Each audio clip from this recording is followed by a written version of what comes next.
Assalamualaikum warahmatullahi wabarakatuh. Halo Sobat Misteri Sunyi Mencekam. Semoga Anda masih terus setia bersama kami, channel yang setiap hari selalu menyuguhkan cerita-cerita misteri menarik. Dan kali ini kami masih akan melanjutkan sebuah kisah misteri yang berjudul Gelap Tak Selamanya Kelam, bagian 3. Sore hari ini aku sedang santai duduk di kursi teras. Ku melihat Anissa sedang bermain dengan teman sebayanya di halaman. Sedangkan Fiona sedang asik mengobrol dengan ibu-ibu muda di komplek ini sambil mengawasi anak-anak yang sedang bermain. Kulihat Tania datang setelah menyapa Fiona dan ibu-ibu. Tania langsung menuju ke arahku dan duduk di sampingku. "Kak, aku ingin ngomong serius," kata Tania.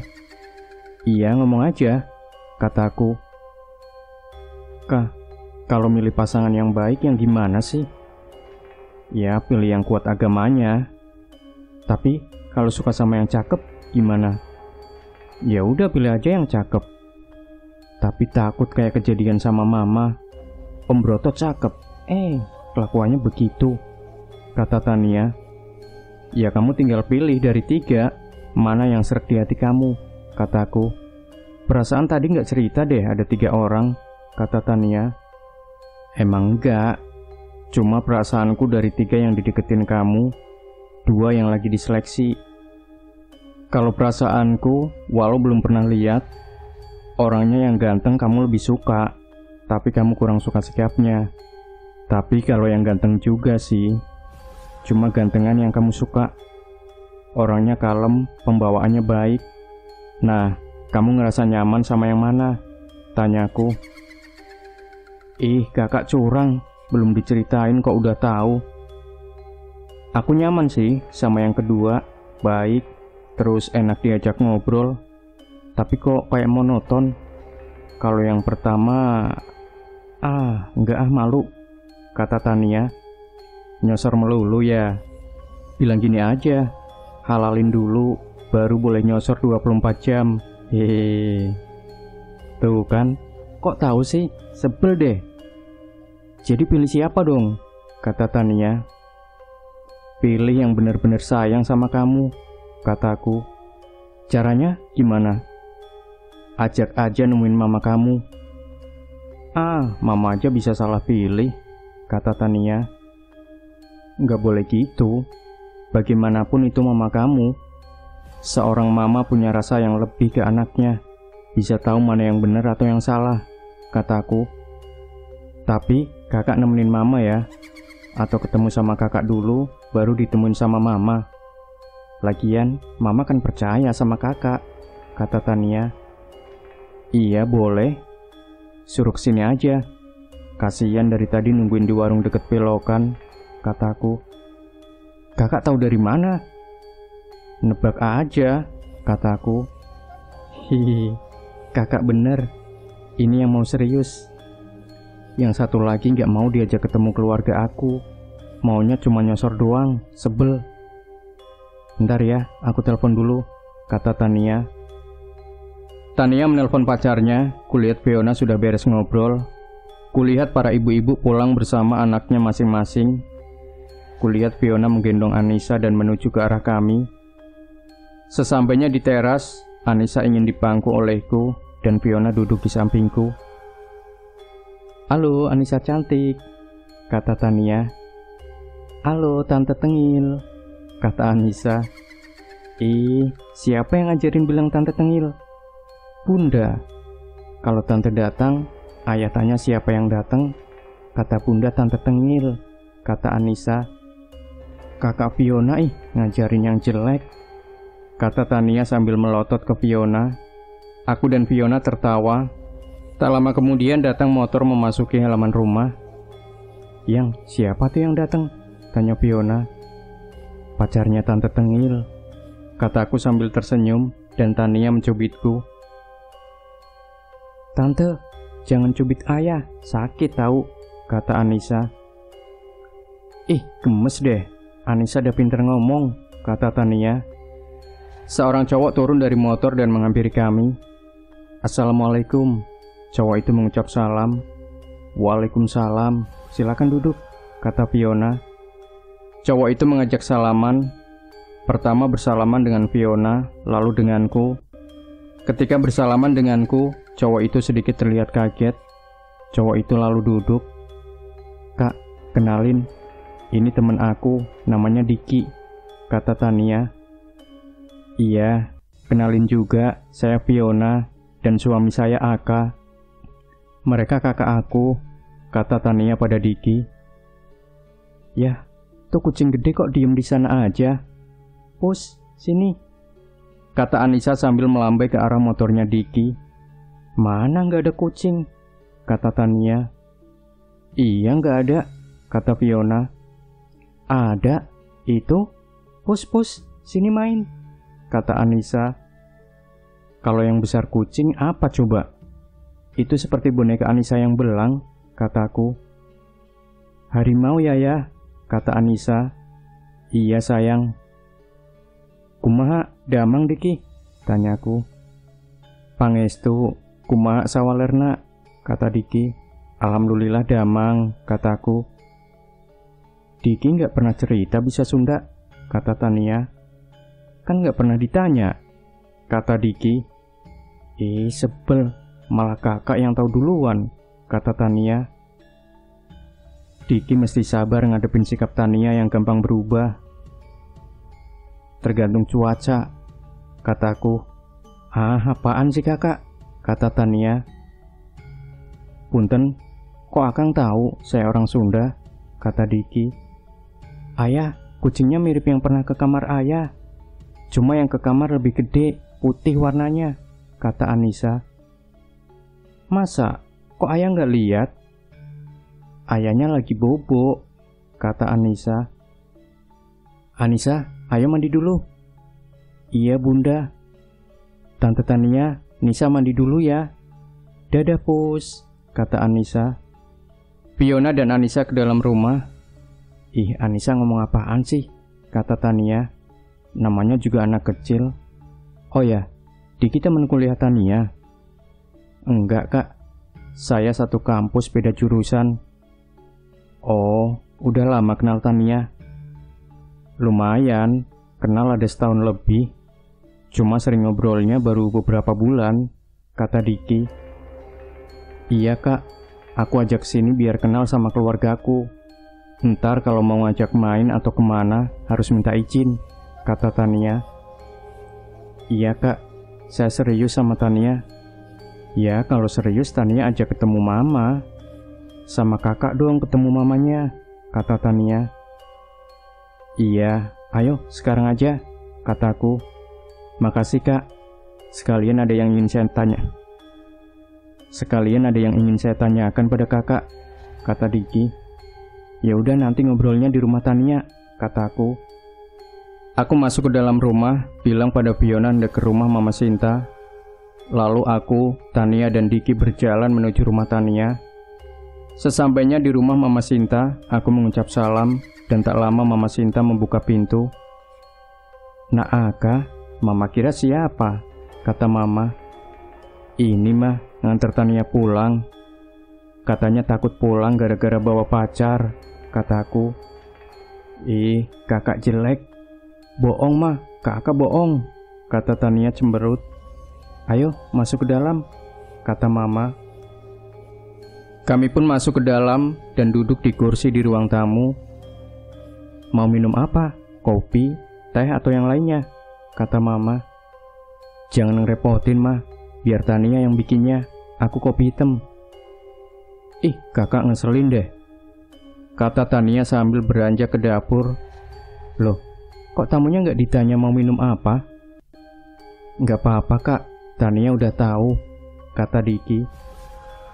"Nah, Ma, ini temannya Tania. Katanya mau kenal keluarga Tania," kataku. "Iya tante, perkenalkan nama saya Diki," kata Diki. "Saya mamanya Tania." "Tante, saya ingin mengenal keluarga Tania lebih jauh," kata Diki. "Oh begitu ya. Kamu udah kenal sama anak Aka, sama tante. Begini keadaan keluarga kami. Nak Diki masih kuliah," kata Mama. "Masih tante, lagi nyusun skripsi." Rencananya habis wisuda, saya ingin serius dengan Tania, kata Diki. Tante setuju aja dengan pilihan Tania. Tante sih tinggal tunggu kedatangan orang tua kamu, kata Mama. Iya Tante, beres wisuda saya bawa orang tua saya ke sini, kata Diki. Tania datang dan membawa minuman dan kemudian duduk di samping mamanya. Ya, kalian kan sudah dewasa. Mama titip jaga Tania. Jangan sampai kalian berbuat tak baik, kata Mama. Iya Tante. Kah, Anissa kok nggak dibawa sekalian ke sini? Mama kangen. Tadi lagi mandi. Ya udah, kalian ngobrol aja. Mama mau ke dalam dulu, kata Mama. Nah, kalian sudah diberi kepercayaan sama Mama. Kuharap kalian bisa menjaganya, kataku. Iya kakak, jawab Tania dan Diki. Aku meminum kopi yang dibuat Tania. Rupanya Tania sudah hafal kopi apa kesukaanku. Kulihat minuman untuk Diki berbeda denganku. Berarti Tania pun sudah hafal apa minuman kesukaan Diki. Kak, saya ingin bertanya, kata Diki. Silahkan, jangan yang susah-susah jawabannya, kataku. Ih, kakak, ini serius tahu, kata Tania. Iya, ini juga serius, kataku. Ini kak, kata Tania, kakak mengerti soal supranatural. Bahkan tadi di rumah kakak, putri kakak bisa lihat yang suka ngikutin saya. Saya bisa lihat kalau kata orang hodam seseorang, tapi saya nggak bisa lihat hodam kakak. Tania kadang bisa lihat hal yang tak nampak, tapi kok nggak bisa lihat yang suka ngikutin saya, kata Diki. Aku nggak ngerti masalah begituan. Jawabnya setahu aku aja ya. Pendapatku, kita nggak bisa lihat jin atau hodam, kecuali jin itu menampakkan diri pada seseorang. Pas kita bisa lihat jin, mungkin jin itu ingin dilihat oleh kita. Ada kemungkinan bila bisa lihat hodam orang lain. Yang pertama, hodam itu ingin terlihat orang lain. Yang kedua, hodam itu terlihat orang lain karena orang itu juga mempunyai hodam yang punya tingkatannya sama atau lebih tinggi. Jadi kalau kita punya hodam lebih rendah, nggak bisa lihat orang yang berhodam lebih tinggi, kataku.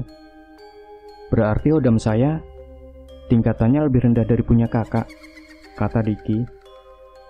Enggak lah, aku nggak punya apa-apa, termasuk hodam, kataku. Kok bisa tahu harimau saya? Kata Diki. Ya, karena hodamnya ingin dilihat aku dalam bentuk harimau. Putri saya juga bisa lihat, mungkin karena masih polos, kataku. Kenapa kakak nggak punya hodam? Pastinya banyak makhluk gaib yang ingin ikut kakak, kataku. Hahaha, ngaco kamu. Coba, kamu tahu doa yang paling mudah diingat, kataku. Robbana atina fid dunya hasanah, itu bukan, kata Diki. Iya, kamu tahu maknanya, kataku. Diki hanya terdiam.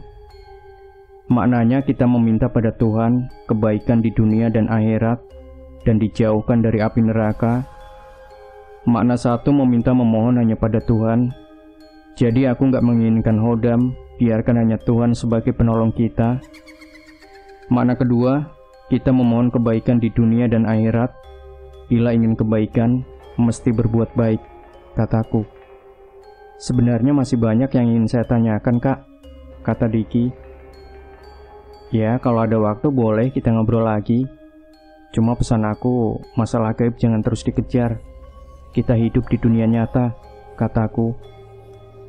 Iya, Kak, setiap orang berbeda-beda pendapatnya. Kata-kata kakak sedikit banyak jadi masukan bagi saya, kata Diki. Lebih baik berdalam agama dan berdoa agar diberi petunjuk. Aku juga ingin diberi petunjuk menjadi orang yang hidup di jalan Allah, kataku. Iya kak, saya juga ingin seperti itu, kata Diki. Kalau aku ingin bakso, tuh, tukang bakso langganan lewat depan rumah, kata Tania. Ya udah, pesen aja. Tanya mama mau nggak? Tanyaku. Asik, kakak yang traktir ya. Semua mau kan? Kata Tania. Iya, pesenin buat semua, kataku. Tania keluar rumah sambil bernyanyi riang. Aku dan Diki tertawa melihat tingkah Tania. Semoga aja Diki bisa sabar menerima sifat Tania yang kadang kekanak-kanakan. Roda kehidupan selalu berputar. Waktu yang lalu Mama Sinta dan Tania berduka karena Om Broto. Kini Tania bahagia karena sudah resmi bertunangan dengan Diki. Kini Tania tidak lagi kos, tapi tinggal lagi dengan mamanya. Dan ternyata Diki anak Pak Arman, pemilik kos-kosan yang pernah ditempati Tania. Hari itu aku sedang di kantor distro. Aku sudah jarang ke kantor karena kesibukan masing-masing. Di kantor ku bertemu Indri yang kebetulan mengajak putranya. Kah, lama kita tak bertemu, kata Indri. Iya, sibuk akhir-akhir ini. Kalau Denny kemana? Jarang ketemu nih. Cuma sering sapa aja di sosmed, kataku. Denny sibuk, lagi persiapan nyalonin jadi anggota DPRD, kata Indri. Hebat dong, kataku. Aku nggak suka Denny ingin jadi anggota DPRD. Penghasilan dari usaha aja udah cukup buat hidup. Aku malah iri sama Fiona. Kamu lebih sering ngabisin waktu sama keluarga, kata Indri. Kamu tahu dari mana? Aku kan suka chat sama Fiona, kata Indri. Fiona pernah bilang ingin lebih banyak waktu denganku. Ya aku turutin.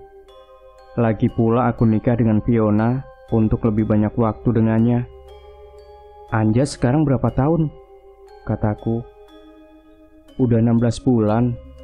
Seandainya Denny punya pemikiran seperti kamu, kata Indri. Berdoa aja, aku bisa seperti ini karena doa dari Fiona juga, kataku. Iya, aku ikutin saran kamu, kata Indri. HP-ku berdering, kulihat ada telepon dari ibu. Assalamualaikum Bu, ada apa? Kataku. Waalaikumsalam. Nak, cepat ke rumah sakit. Ibu dapat kabar dari Pak RT, Tania dan Fiona kecelakaan, kata ibu. Astagfirullah, rumah sakit mana? Tanyaku. Rumah sakit internasional. Ibu dan Sinta sedang ke sana, kata ibu. Iya ibu, aku berangkat sekarang ke sana, kataku. Telepon ditutup. Aka, ada apa? Kata Indri. Fiona dan Tania kecelakaan, kataku. Terus bagaimana kabarnya? Kata Indri. Aku belum tahu, aku berangkat dulu, kataku. Hati-hati Kak, kabarin aku secepatnya, kata Indri.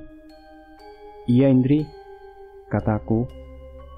Aku bergegas mengendarai mobil ke rumah sakit, dan ternyata jalanan padat. Perasaanku sangat kacau. Pikiranku tertuju hanya pada keadaan Fiona dan Tania. Waktu berjalan seperti lama, hingga akhirnya aku sampai di rumah sakit. Aku segera menelpon ibu, menanyakan apa sudah sampai. Ibu memberitahuku sudah berada di IGD. Aku segera menuju IGD. Kulihat ibu, Mama Sinta dan Pak RT ada di sana. Ibu, bagaimana kabar Fiona dan Tania? Kataku. Sedang dalam perawatan. Ibu juga sedang menunggu kabar, kata ibu. Pak RT tahu kenapa istriku bisa kecelakaan, kataku. Gini nak, bapak waktu itu ada di depan komplek lagi beli makanan. Bapak lihat Tania pakai motor menggonceng Fiona, berhenti gak jauh dari bapak. Kayaknya mau beli makanan. Tiba-tiba ada mobil nabrak motor Tania, terus kabur. Bapak sama beberapa orang fokus nolongin, tapi kayaknya ada pedagang yang nyatet nopol mobil itu, kata Pak RT. Iya, makasih Pak RT, kataku. Seorang dokter menemui kami. Dokter memberitahu kami kalau Tania mendapat luka yang mesti dijahit dan beberapa luka ringan. Yang parah adalah Fiona yang mengalami pendarahan. Dokter menyarankan operasi sesar agar bayinya bisa diselamatkan. Mengingat usia kandungan pun sudah mencapai 7 bulan, aku dan ibu menyetujui operasi. Aku membereskan administrasi Fiona, sedang ibu dan Mama Sinta menunggu. Beres menyelesaikan administrasi, aku balik ke ibu. Ibu mengajakku menemui Tania. Aku memasuki ruangan, kulihat Tania sedang duduk di atas ranjang. Beberapa luka ringan di tubuhnya, sedang di tangannya luka jahitan. Kakak, maaf, aku nggak bisa jaga kakak Fiona, kata Tania sambil menangis. Nggak apa-apa, bukan salah kamu, kataku. Dalam hatiku sangat sedih, aku sangat terpukul atas kejadian ini. Padahal beberapa malam sebelumnya, aku bermimpi Fiona celaka. Aku tak yakin itu akan menjadi kenyataan. Kak, maafin aku. Aku yang ngajak Kak Fiona pergi beli makanan, kata Tania. Bukan salah kamu, semuanya sudah terjadi. Tak perlu mencari kesalahan. Bantu doain Fiona ya, kataku. Pasti Kak, aku akan selalu mendoakan Kak Fiona, kata Tania. Bu, sebaiknya ibu pulang dulu. Aku khawatir, kasihan Anissa di rumah, kataku. Iya nak, ibu juga kepikiran Anissa, takut nangis nyariin ibunya, kata ibu. Bareng aja sama kami. Tania sudah boleh pulang, kata Mama Sinta. Tak lama kemudian, ibu Mama Sinta Tania pulang. Pak RT pamit padaku dan memberitahuku motor Fiona yang tertabrak dititipkan di bengkel. Aku berterima kasih pada Pak RT atas segala bantuannya. Aku sendiri menunggu kabar dari ruang operasi. Indri menelponku menanyakan kabar Fiona. Ku memberitahukan bahwa sedang dioperasi. Indri mendoakan untuk kesembuhan Fiona. Waktu serasa berjalan lambat, hingga seorang dokter menemuiku memberitahu bahwa operasi berhasil. Anak keduaku lahir dengan selamat dan seorang laki-laki, tapi Fiona masih dalam kondisi tidak baik dan harus dirawat di ICU. Rasa bahagia memiliki putra, bercampur dengan rasa sedih atas kondisi Fiona, membuatku tak bisa berkata-kata. Aku berdiri terdiam hingga tepukan di bahuku menyadarkanku. Kulihat Joko dan Irena ada di sini. Bagaimana keadaan Fiona? Tanya Joko. Masih harus dirawat di ICU. Tapi putraku sudah lahir lewat operasi sesar, kataku. Sabar ya Kak. Aku yakin kamu mampu lewati ini semua, kata Irene. Bisa nengok Fiona, kata Joko. Belum bisa. Paling jam besuk malam, kataku. Kalau putramu, bisa kami melihatnya, kata Joko. Bisa. Ada di ruang untuk bayi. Ayo, kita lihat. Aku juga belum lihat, kataku. Kami berjalan menuju ruang khusus bayi. Sesampainya di sana kami melihat dari kaca di luar ruangan. Ada beberapa bayi dalam inkubator.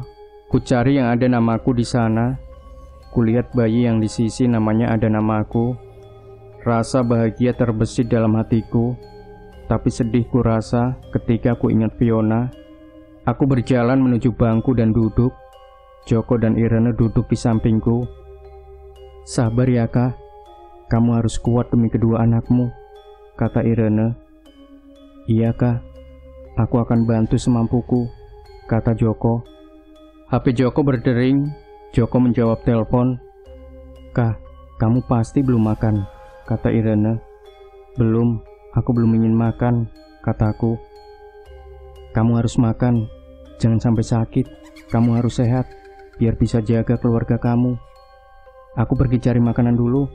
Jangan kemana-mana, kata Irene. Kak, aku ke depan dulu, jemput Ernie. Dia sudah sampai di depan, kata Joko. Iya, jawabku. Aku termenung sendiri. Tiba-tiba harum semerbak bunga melati tercium kuat. Dan kulihat di sisiku tiba-tiba muncul wanita cantik berbaju hijau. Jangan khawatir, anakmu akan kujaga, kata wanita itu. Aku jadi teringat ancaman makhluk yang dulu pernah mengatakan menginginkan anakku. Aku akan menjaga anakmu seperti aku menjaga orang-orang sebelum kamu, kata sosok wanita itu. Dan tiba-tiba sosok wanita itu hilang dan nampak Joko dan Ernie menghampiriku. Aneh, kok wangi melati ya di sini? Padahal nggak ada pohon melati di sekitar sini, kata Joko. Paling ada yang pakai parfum melati. Kak, yang sabar ya. Kami semua berdoa untuk kesembuhan Fiona, kata Ernie. Makasih ya. Kalian tahu dari mana Fiona kecelakaan? Kataku. Dari Indri. Dia BBM aku. Putranya udah lahir ya? Bisa lihat, kata Ernie. Ayo, aku antar, kata Joko. Erni dan Joko pergi melihat putraku. Tak lama Irene datang dan duduk di sebelahku. Makan dulu, kata Irene. Makasih ya, kataku. Iya, kamu dan Fiona baik sekali sama aku. Pas aku sakit, kalian bantu aku. Apapun akan kulakukan untuk balas budi pada kalian, kata Irene. Udah, gak usah kamu pikirkan balas budi segala. Aku hanya minta bantu doa dari kamu agar Fiona kembali seperti biasa, kataku. Iya, tanpa kamu minta aku selalu doain kamu dan Fiona, kata Irene. Aku memakan roti yang dibawa Irene. Pikiranku masih memikirkan keadaan Fiona. Kak, anakmu putih ya, mirip bundanya, kata Erni. Kak, kamu malam minggu di sini kan? Sama siapa? Kata Joko. Iya, aku nunggu sendiri, kataku. Aku temenin ya. Anissa di rumah siapa yang temenin? Kata Joko. Ada ibu. Aku takut Anissa rewel gak ada bundanya, kataku. Enggak lah, kan ada neneknya, kata Erni. Udah mau maghrib, aku cari musola dulu, kataku.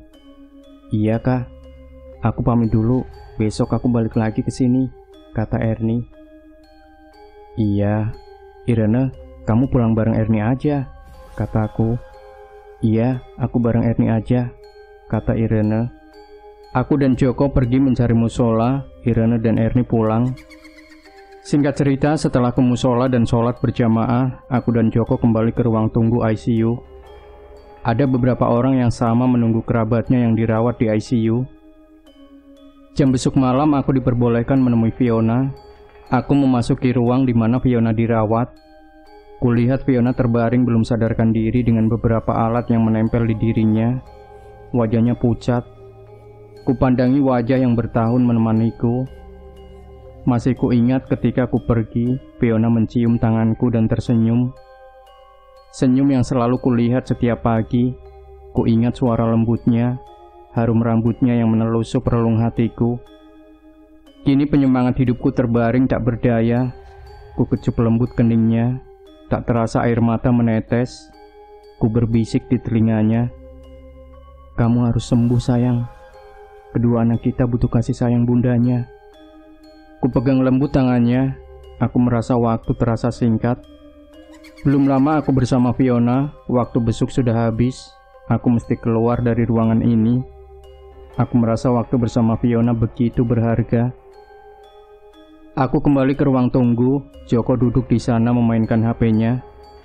Gimana kah? Fiona sudah sadar? Tanya Joko. Aku hanya menggelengkan kepala. Sabar ya kak. Semoga Fiona sadar secepatnya, kata Joko. Kalau mau makan, makanan ini aja Joko. Tadi Irene beliin banyak, minumannya juga ada. Aku sholat isya dulu, kataku. Aku sholat isya. Ketika kembali Joko sudah tertidur di bangku panjang. Aku duduk, ada beberapa orang juga tidur di kursi dan sebagian di dalam ruang tunggu. Teh Ida menelpon menanyakan keadaan Fiona dan minta maaf belum bisa ke rumah sakit karena Mas Indra belum pulang. Malam makin larut, aku masih tak bisa tidur. Aku mencoba membuka rasa, merasakan keadaan putraku di ruang rawat anak. Tiba-tiba getaran dari beberapa makhluk terasa. Beberapa makhluk ingin berkomunikasi denganku. Kututup indraku, aku tak mau berurusan dengan makhluk tak kasat mata. Saat ini keluargaku yang utama. Kak, kamu dorong-dorong aku ya? Kata Joko tiba-tiba. Aku kebangun gara-gara ada yang dorong badanku, kata Joko. Perasaan kamu aja, makanya kalau mau tidur berdoa dulu, kataku. Iya kah, aku tidur lagi. Kamu gak tidur, kata Joko. Belum ngantuk. Dini hari ada salah seorang yang dirawat di ICU meninggal. Aku sempat kaget, tapi ternyata orang lain. Adzan subuh terdengar, aku segera ke musola. Beres sholat, aku lama berdoa memohon kesembuhan Fiona dan kesehatan putraku. Beres sholat, aku kembali ke ruang tunggu. Joko tak ada, mungkin lagi sholat. Jam 6 pagi Joko datang membawa kopi dan roti. Kami pun makan sambil ngopi. Kak, aku ngimpi didorong-dorong ibu-ibu. Tuh ibu-ibu bilang ke aku, minggir, dia mau lewat, kata Joko. Kamu tidur, jadi gak tahu tadi malam di ICU meninggal. Dan jenazahnya lewat sini, pas di belakang kamu, kataku. Kak, kamu nakut-nakutin aja, kata Joko. Emang bener, kamu gak usah takut. Setan aja takut sama kamu, kataku. Hahaha. Berarti kamu udah gak sedih, bisa ngebully aku, kata Joko. Tak lama Joko pamitan pulang, aku kembali sendiri memikirkan apa yang akan terjadi. Pikiranku melayang, tidak, aku tidak boleh berpikiran negatif. Aku harus yakin Fiona akan sembuh.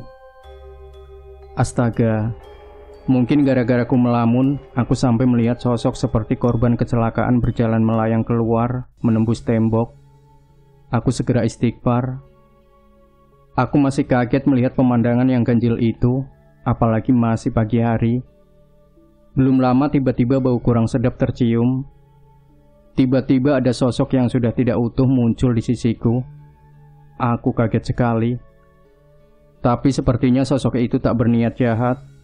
Sosok itu seperti berbicara, tapi tak jelas. Seperti menggumam, karena rahangnya seperti terlepas. Tolong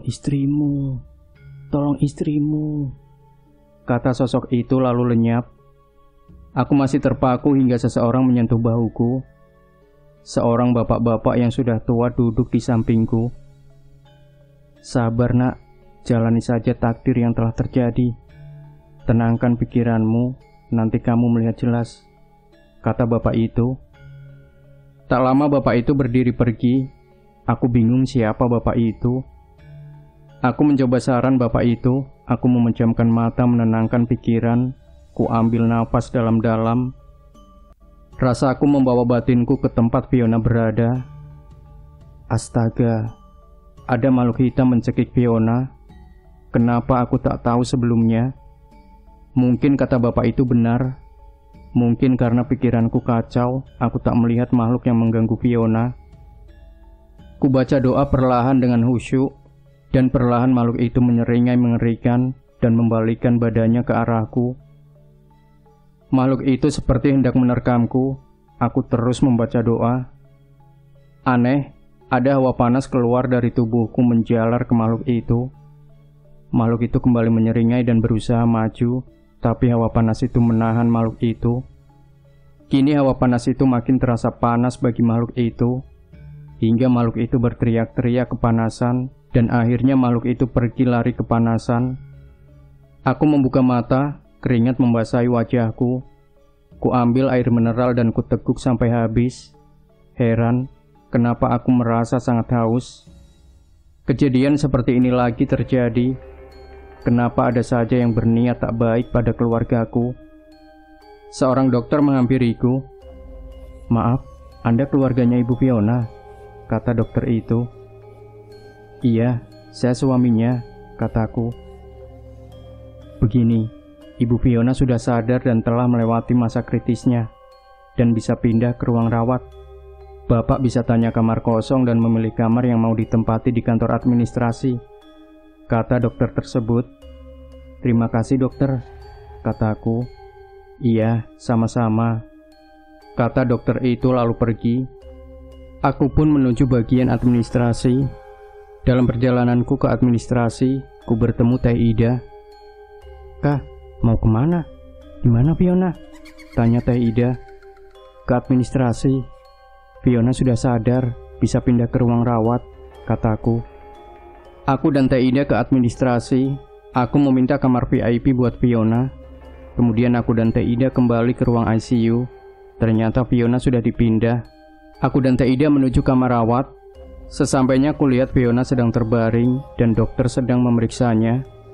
Walau masih pucat, Fiona tersenyum padaku. Senyumnya membuat semua kekhawatiranku sirna. Dokter memberitahu dalam 2 atau 3 hari Fiona bisa pulang. Aku sangat bersyukur sekali atas berita ini. Dokter pun keluar ruangan. Aku dan Teh Ida menghampiri Fiona. "Yang, gimana bayi kita?" tanya Fiona. "Sehat, laki-laki anak kedua kita. Boleh dibawa ke sini?" "Nggak tahu, nanti kita tanya dokter." "Cepet sembuh ya, Dik," kata Teh Ida. "Iya, Teh, anaknya nggak diajak," kata Fiona. "Lagi sekolah, kan sekarang udah masuk TK," kata Teh Ida. "Anissa gimana?" tanya Fiona. "Ada di rumah sama ibu. Udah, sekarang banyak istirahat, biar cepet sembuh, biar bisa ketemu anak-anak," kataku. "Yang, kok pucat?" kata Fiona. "Malam gak bisa tidur. Yang aneh aku serasa dengar suara kamu, tapi seperti ada sosok hitam menghalangi aku ketemu kamu," kata Fiona. "Yang penting kamu sekarang sudah lebih baik," kataku.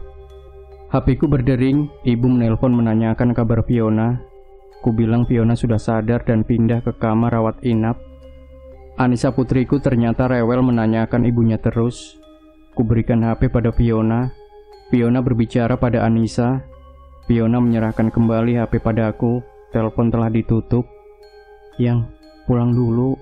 Anissa rewel, kasihan ibu," kata Anissa. "Kalau nggak ada bunda di rumah, ayah harus ada di rumah," kata Fiona. "Iya kah, pulang dulu. Istirahat dulu di rumah, biar Teteh tunggu di sini," kata Teh Ida. "Iya Teh, kayaknya aku perlu tidur sebentar," kataku. "Hati-hati di jalannya," kata Fiona. Aku melangkah keluar menuju parkiran dan kemudian mengendarai mobil pulang ke rumah. Setelah 3 hari dirawat di rumah sakit, Fiona diperbolehkan pulang.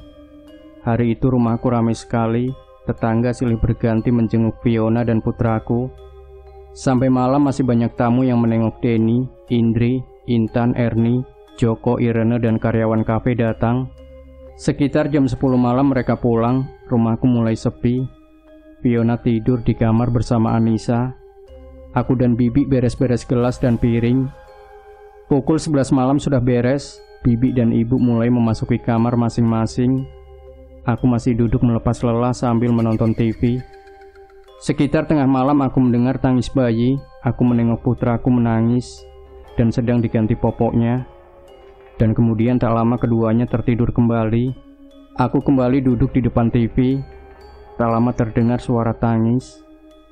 Kupikir putraku menangis, tapi setelah ku dengar secara seksama, tangis ini suara perempuan. Kudengarkan seksama, tapi ini bukan suara Fiona, bukan suara ibu atau bibi. Kurasa bulu kuduku mulai merinding. Aku mulai merasa ada yang janggal. Suara tangis itu seperti menjauh, kemudian mendekat. Aku mulai membaca doa. Aku masuk kamar. Aku khawatir akan keadaan istri dan anak-anakku. Aku terus membaca doa. Tapi suara tangis itu tak mau hilang. Terus seperti itu, suara tangis itu kadang seperti jauh, kadang seperti dekat, kadang seperti berputar di atas rumahku. Aku sempat kaget ketika pintu kamarku terbuka. Ternyata ibu membuka pintu melihat ke dalam kamar. Ibu ternyata terbangun karena mendengar suara tangisan perempuan. Ibu kira Fiona yang menangis. Aku meminta ibu tidur di kamar menemani Fiona. Ibu menyetujuinya. Ibu tidur di sebelah Anissa.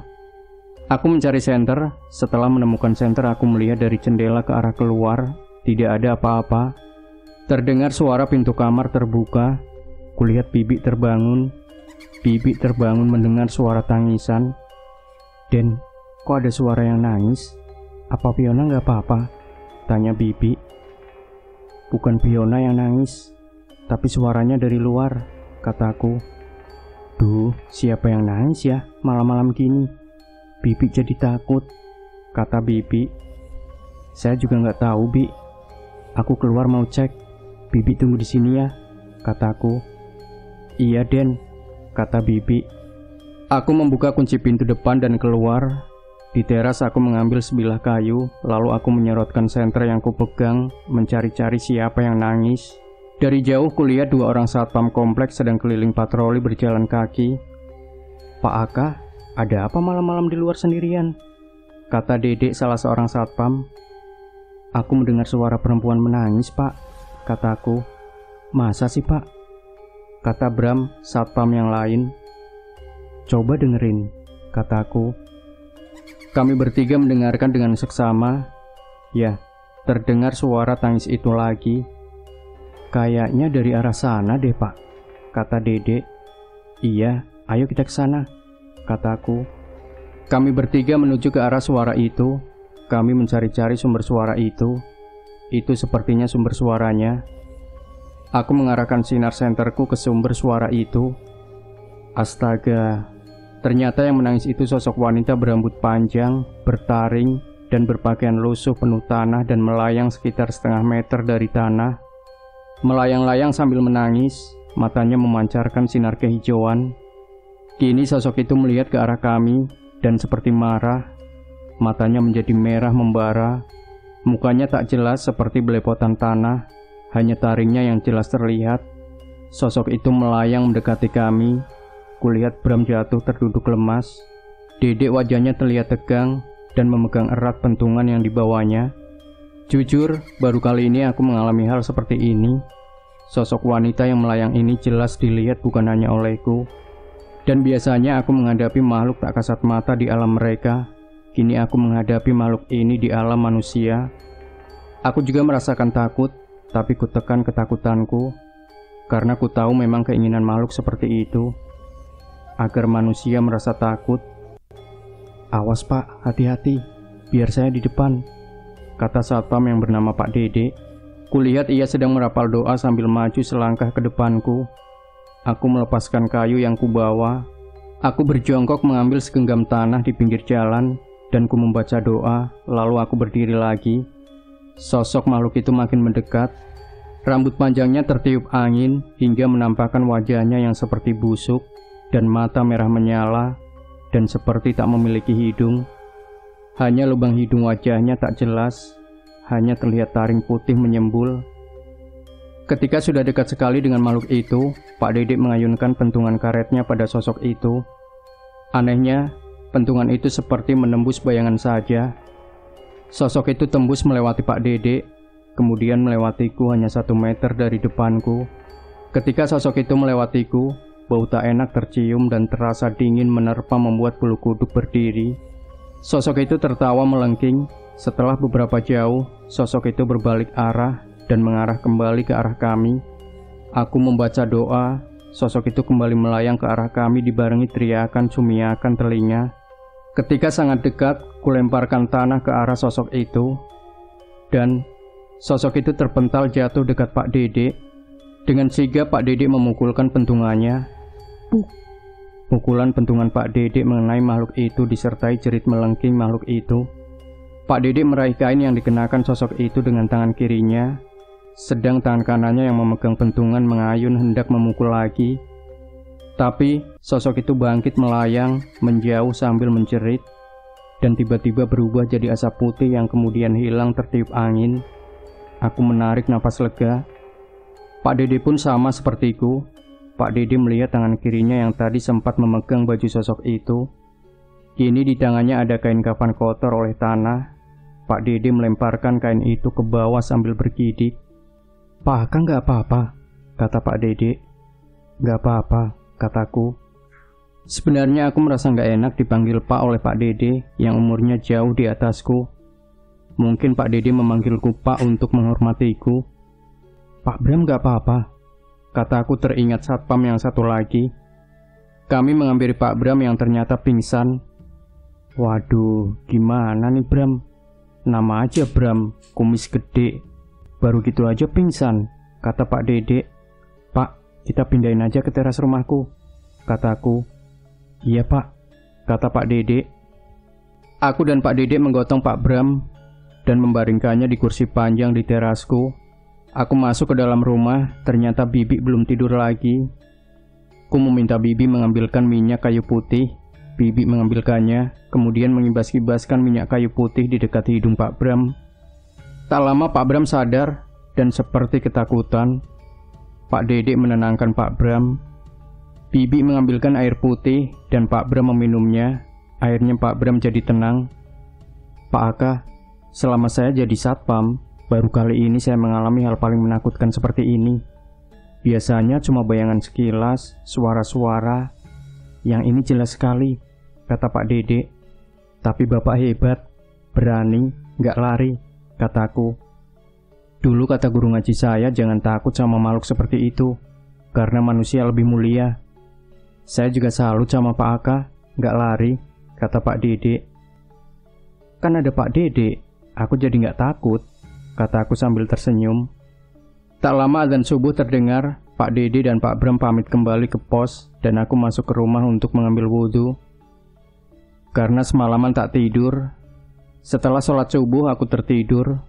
Ku terbangun ketika Anissa membangunkanku. Yah, bangun, udah siang, kata Anissa.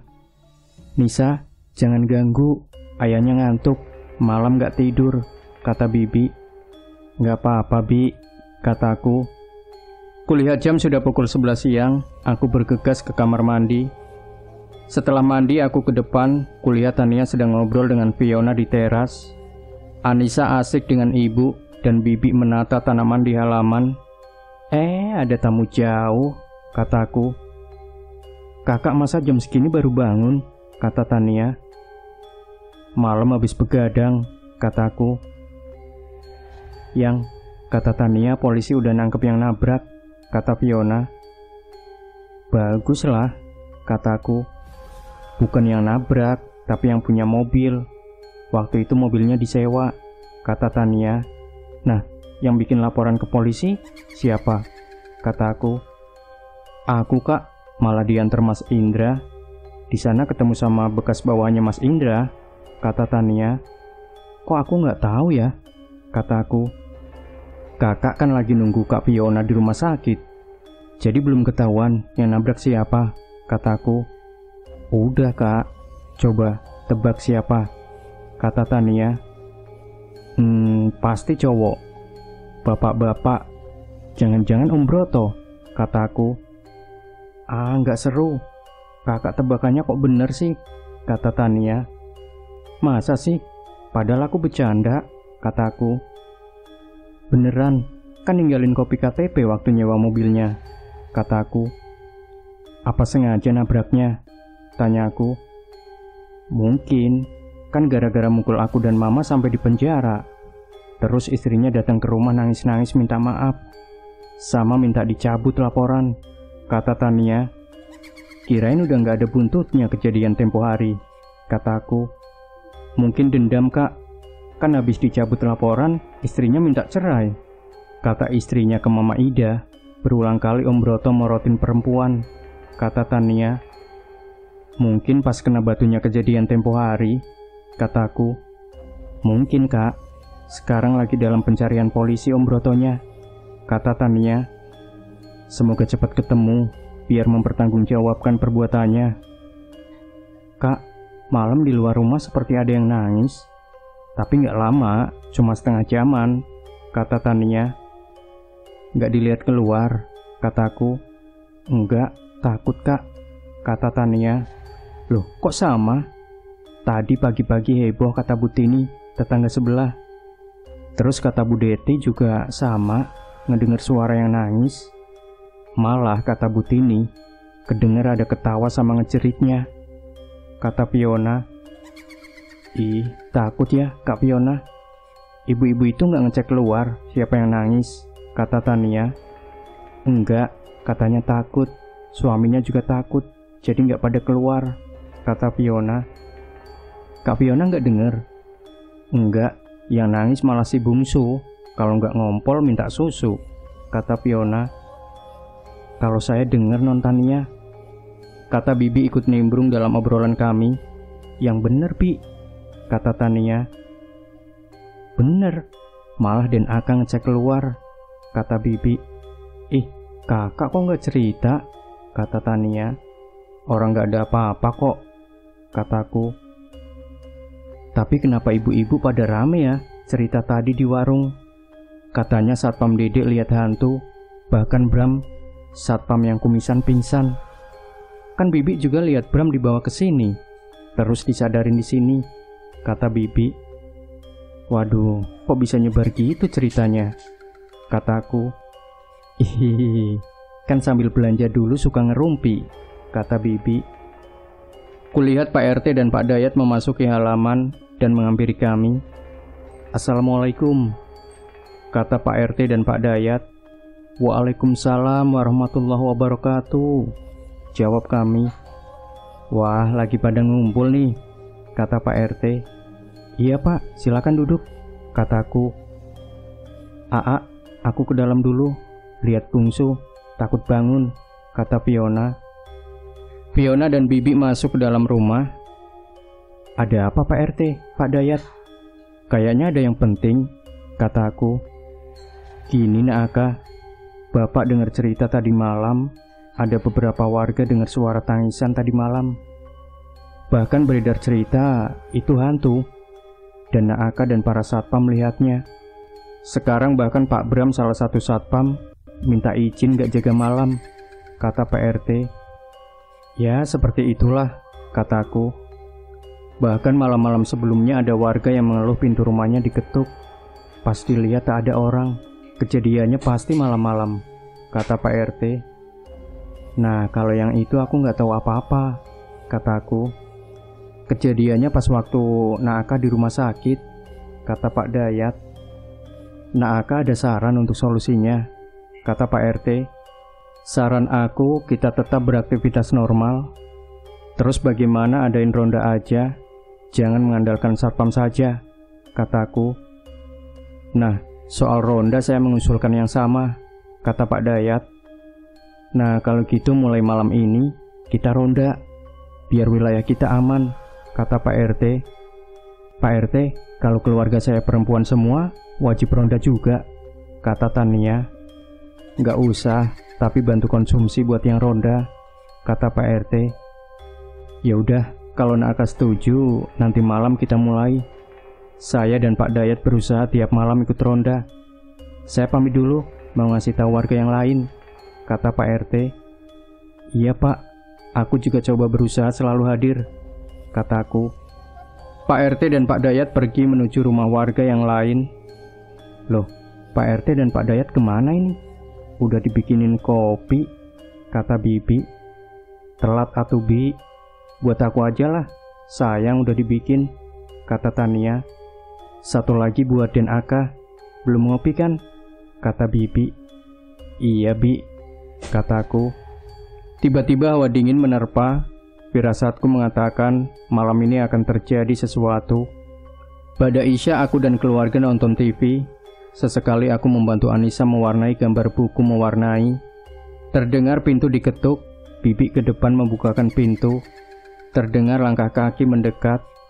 Naaka, Mama nginep di sini ya malam ini, kata Mama Sinta yang baru datang.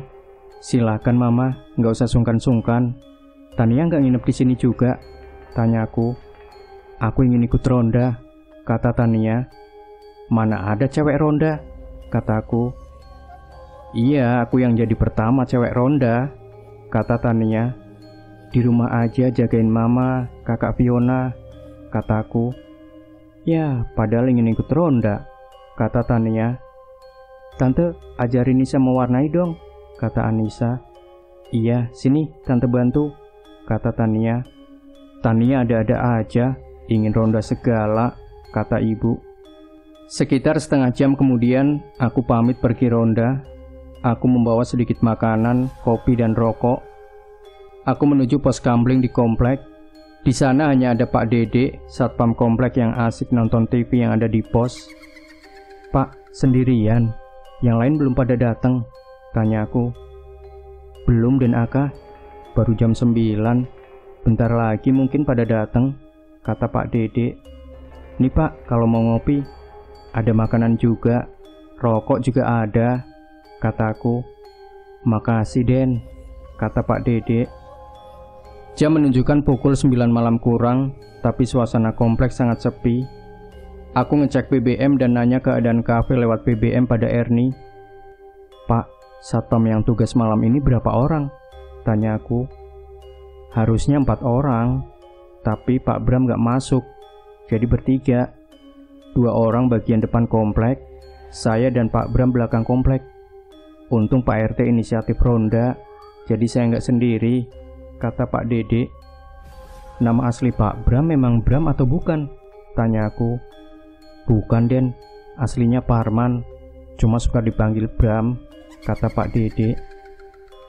Tak lama Pak RT, Pak Dayat, dan Pak Tony datang. Sudah lama nak Aka? Tanya Pak RT. Belum Pak RT, yang lain mana? Gak ada, cuma kita yang ronda. Yang lain pada gak mau. Mereka pada takut. Seharusnya gak usah takut kalau rame-rame, kata Tony. Ya udah, mending kita ngopi dulu, kata Pak Dayat. Wah, banyak makanan, yang hadir cuma sedikit, kata Pak Tony. Angin malam berhembus, dingin terasa. Kami ngobrol kesana kemari. Kulihat dari jauh ada 2 orang satpam berjalan mendekati kami. Jojo, Maman, kenapa kalian kesini? Bukannya kalian jaga bagian depan, kata Pak Dede. Tahu nih, Maman ngajak sini, mau minta kopi katanya, kata satpam bernama Jojo. Ambil aja, banyak nih, kata Pak Tony. Pak Jojo mengambil kopi dan rokok, sementara Pak Maman berdiri agak jauh dari kami. Aku membuatkan kopi, kuberikan pada Pak Jojo. Yang ini diminum dulu di sini, kataku pada Pak Jojo. Wah, Den, kok jadi ngerepotin, kata Pak Jojo. Aku mencolek Pak Dayat dan kemudian menghampiri Pak Maman. Ini Pak, silakan diminum, kataku. Pak Dayat mendekati kami. Silakan Pak, diminum dulu. Pak Maman meminum kopi itu. Tiba-tiba angin bertiup kencang. Pak Maman berteriak dan mundur, lalu tubuhnya seperti berasap. Dan, siapa kamu? Siapa kamu? Teriak Pak Dayat. Tiba-tiba Pak Maman berubah. Tubuhnya menjadi asap hitam dan berubah jadi makhluk hitam yang berbulu hitam. Dan kini sosok itu mulai berubah menjadi besar. Pak Dayat mulai membaca doa. Aku pun sama membaca doa. Pak Dayat menyabetkan sarung yang dipakainya ke arah makhluk itu. Makhluk itu menjerit dan melompat ke belakang dan menghilang dalam kegelapan. Apa itu tadi? Kata Pak Tony. Astaga, tadi saya berjalan dengan siapa? Maman di mana? Kata Pak Jojo seperti kaget. Coba kamu cerita bagaimana pas bertemu Maman pas tugas, kata Pak RT. Pas maghrib ketemu biasa aja. Nah, pas Maman izin ke WC, pas balik lagi Maman kok berbeda dan ngajak ke sini, kata Pak Jojo. Kalau gitu mesti dicek di mana Pak Maman yang asli, kataku. Saya aja yang ke depan. Nah, Aka di sini, kata Pak Dayat. Saya ikut ya Pak Dayat, kata Pak Tony. Pak Jojo, Pak Dayat, dan Pak Tony pergi ke depan komplek. Aku, Pak RT, Pak Dede menunggu di pos kamling. HP Pak RT berdering dan Pak RT mengangkat HP-nya menjawab telepon.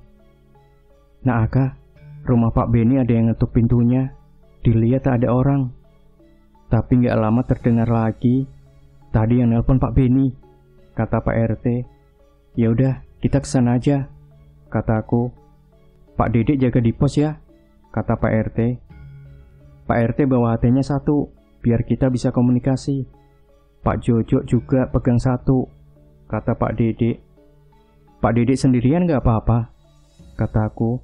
Enggak Den, saya gak apa-apa, kata Pak Dede. Aku dan Pak RT melangkah menuju rumah Pak Beni. Di tengah jalan kami bertemu dengan Andri, putra Pak RT.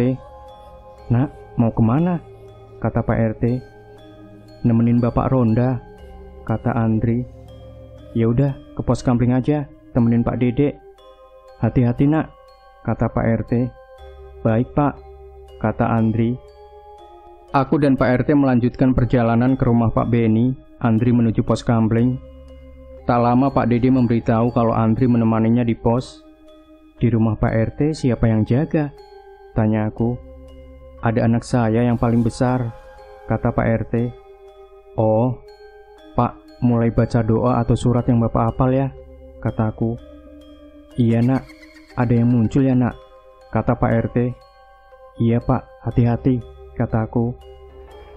Kami mulai mendekati rumah Pak Beni dan angin mulai berhembus kencang. Hawa dingin terasa, aura negatif mulai kuat. bau tak enak mulai tercium. Pak RT menyalakan lampu senter yang dibawanya dan menyorotkan sinarnya ke arah depan. "Nak, itu apa?" kata Pak RT. Pak RT menunjuk ke arah atas rumah Pak Beni. "Astaga, ada yang melayang-layang terbang di sekitar atap rumah Pak Beni." Angin bertiup kencang terasa dingin. Pak RT mengarahkan sinar senternya ke atas rumah Pak Beni, dan tampak bayangan putih melayang-layang, kemudian turun seperti menabrak pintu rumah beberapa kali, lalu terbang ke atas. Aku merasakan merinding bulu kuduku. Pak RT kulihat bergetar tubuhnya, dan kini terdengar suara tangisan dan bayangan putih yang terbang. "Nah, apa itu?" kata Pak RT terbata-bata. "Aku nggak tahu, Pak," kata aku.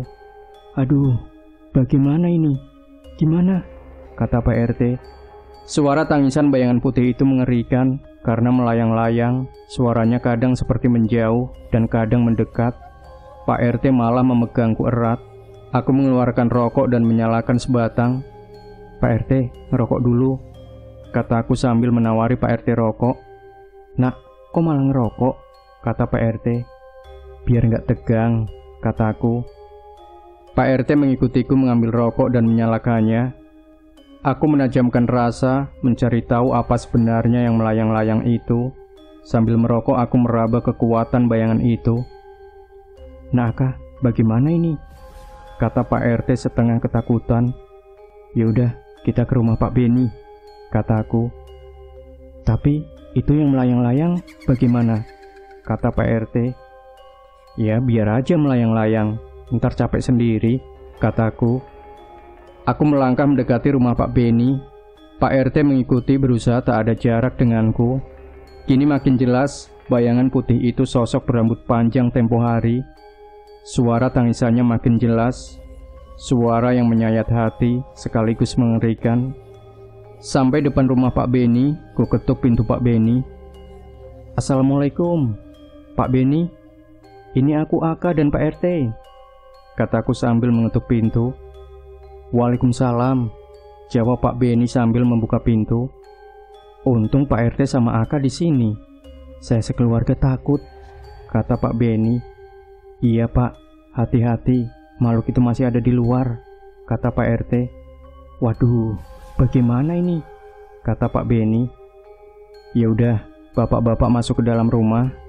Biar saja saya yang menghadapi," kataku. "Enggak, Nak. Saya Pak RT di sini, saya bertanggung jawab atas apa yang terjadi. Kita hadapi bersama," kata Pak RT. "Saya juga di sini, bersama-sama kita hadapi," kata Pak Beni. "Baik, mari kita hadapi. Kita berdoa semoga diberi kekuatan dan keselamatan," kataku. Kami mulai berdoa. Sosok bayangan putih itu kini mulai melayang-layang mendekati kami yang berada di teras rumah Pak Beni. Suara tangisan dan kadang tertawa makhluk itu makin keras terdengar. Pak Beni makin keras membaca doa. Sosok itu kini turun mendekati kami. Kini jelas itu sosok yang kemarin berambut panjang. Wajahnya tetap seperti kemarin, tak jelas, seperti membusuk, dan matanya merah darah. Taringnya muncul di sela-sela kulit wajahnya yang tak jelas bentuknya. "Jangan takut, Pak. Makhluk itu sengaja menakuti kita," kataku. "Tapi saya takut, Nak," kata Pak Beni. "Jangan takut, kita lebih mulia dari makhluk itu," kataku. Sosok itu melayang mendekati sambil tertawa melengking. Pak RT dan Pak Beni saling berpegangan. Aku diam dan dalam hati mulai membaca beberapa ayat. Ketika sudah dekat, makhluk itu hendak kembali menjauh. Kuserang makhluk itu secara batin dan rasa.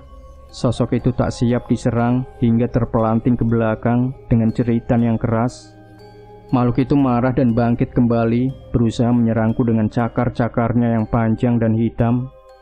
Tapi ketika dekat, seperti membentur benteng yang tak terlihat sehingga mundur lagi. Aku terus membaca doa. Akan kuserang lagi, tapi tiba-tiba angin menerpaku dari samping. Dan tiba-tiba di sampingku ada sosok Eyang dan harimaunya. "Nak, cepat ke rumah. Bahaya sebenarnya ada di rumahmu," kata sosok Eyang. Bagaimana dengan sosok ini? Kataku. Biar Eyang yang hadapi, kata sosok Eyang. Kulihat sosok harimau di sisi Eyang melompat dan menyerang sosok itu. Sosok itu kewalahan melawan harimau Eyang.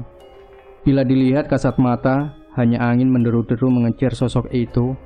Sosok itu melayang-layang menjerit-jerit dikejar harimau Eyang.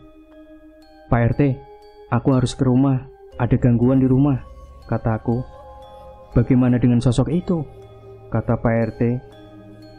Lihat, sosok itu sudah kabur makin menjauh, kataku sambil berjalan setengah lari. Pak Beni kembali masuk rumah dan mengunci pintunya. Pak RT berlari mengikutiku. Di tengah jalan, aku bertemu dengan Pak Dayat dan Pak Tony yang baru kembali dari depan. Ada apa, Nak? Sepertinya buru-buru, kata Pak Dayat. Ada gangguan di rumahku, kataku. Ayo, kita ke sana, kata Pak Dayat. Aku, Pak RT, Pak Dayat, dan Pak Tony melangkah menuju rumahku. Sesampainya di depan pagar rumahku, ada beberapa orang berpakaian hitam berusaha masuk ke dalam rumahku. Hai, siapa kalian? Mau apa kalian? Kataku. Aku mengambil sepotong balok kayu sebagai senjata, karena kulihat sebagian dari mereka membawa senjata tajam. Nah, Sobat Misteri Sunyi Mencekam, cerita ini masih ada satu part lagi yang tidak boleh Anda lewatkan, yaitu bagian terakhir atau bagian keempat. Dan jangan lupa berikan komentar Anda, like, share video ini, subscribe channel Sunyi Mencekam. Kembali nantikan cerita-cerita misteri terbaru dari kami. Wassalamualaikum warahmatullahi wabarakatuh.